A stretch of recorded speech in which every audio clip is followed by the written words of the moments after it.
Napatay ang isang nominee ng Ang Bumbero Party List na dating barangay captain sa Maynila matapos baririn ng riding in tandem.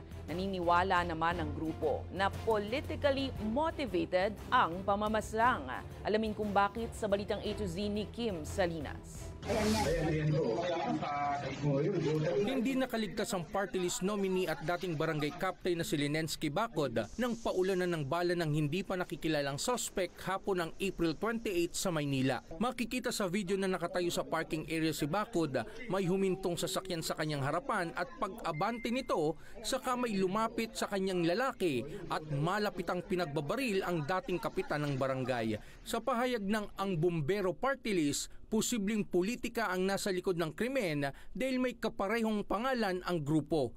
Wala pang resolusyon ng COMELEC kung alin ang lehitimong Ang Bumbero Party List. Si Chairman Lenin ang nagsampa ng falsification at usurpation doon sa kabilang panig sa Quezon City at sa Manila City Hall. Pag ang complainant mawala, anong mangyayari sa kaso? Archive. Kadalasan ho, ganun na nangyayari. Ayon sa grupo, may mga natanggap ng banta si Bacod at isa pa nilang miyembro. Itong mga nakaraang buwan, nakatanggap kami ng death threat dalawa ni Chairman Lenin. Kaya nga hindi namin nakakala na hahantong talaga sa ganito. Kasi yung death threat na yun, pinagsawalang bahala lang namin eh. Mariing kinukundina ng grupo ang karahasan at nananawagan sa kahit sinong makapagbibigay ng impormasyon ukol sa krimen. Kahit 1 milyon ibibigay ko, may tukoy lang kung sino. Impormasyon lang, sir. Impormasyon lang. Magbabayad do kami. Ako mismo magbabayad. Impormasyon lang. Kahit wag sa amin. Sa otoridad nyo na ibigay. Bumuo na ng Special Investigation Task Group o SITG ang Manila Police District para sa malalimang investigasyon sa insidente. Tuloy-tuloy naman sir yung follow-up ng mga tao natin para mabacktrack natin kung saan nagmula sir yung dalawang riding in tandem. Tuloy-tuloy naman tayo.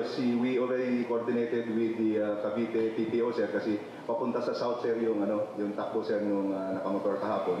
Inaalam pa kung politika o personal ang motibo sa krimen. Sugatan naman ng isang pulis na nagkataong nasa lugar nang mangyari ang pamamaril. Nakapag-react siya.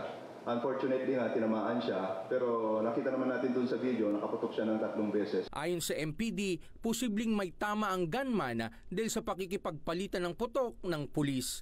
Nasa PNP General Hospital naman ang pulis para maoperahan dahil sa tama ng bala sa paa.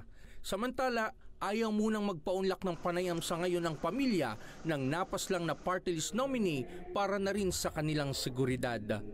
Para sa Balitang A to Z, Kim Salinas.